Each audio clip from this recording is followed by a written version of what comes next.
Well, say frankly, I'm one of the people who thinks you should be expelled from this country. And what you have done, the killings of innocent people in Gaza, the seizure of Palestinian land and so on, but the ordinary Palestinians rose up because you denied them basic rights.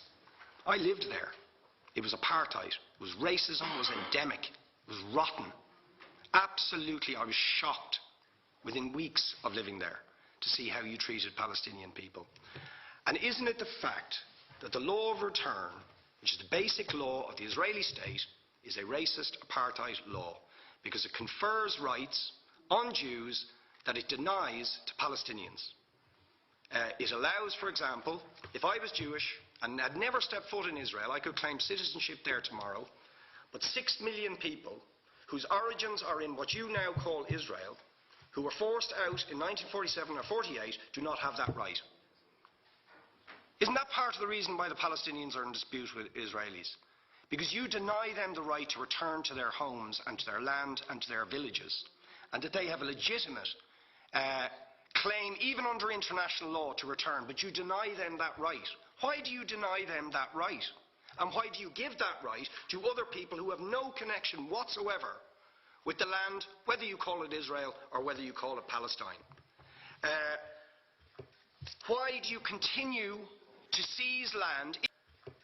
Why do you continue to seize land if you're serious about a two-state solution? Why do you continue to seize land which under that agreement is land designated to be Palestinian land? 500,000 people. You allow that to happen. Why do you allow it to happen? If you're serious about giving this land to the Palestinians, are you not just taking us, Ambassador, for idiots? That you can say with a straight face, we're serious about peace, but while we're serious about peace, we're going to seize Palestinian land. Now, you know what the Palestinian people have been asking for. Far less even than some people would ask for, because I believe the whole apartheid system should be dismantled. But what they've asked for is to lift the siege of Gaza. Just to lift the siege of Gaza. Let them not be dictated to by a government for whom they do not vote as to what can go in and out of their territories, whether they will have power, whether they will have clean water, whether they will have medicine. What makes you think you're allowed to have nuclear weapons and the fourth biggest army in the world and visit destruction on the people of Gaza, but they have no right to defend themselves? They have no territorial sovereignty over that land. Lastly, Ambassador, describe your state as an apartheid state, with different laws for people depending on their race or religion.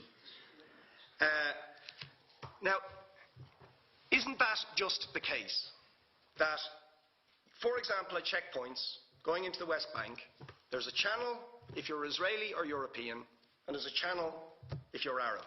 Just because you're Arab. If you came into Dáil Éireann and they stopped you and said, "Are you Jewish?" "Oh no, sir, you can't come in through the same entrance as Irish people or European people because you're Jewish," you would call that racism and apartheid. But yet, you practice that. You practice that with your checkpoints and your military barriers and your apartheid wall. How can you justify that?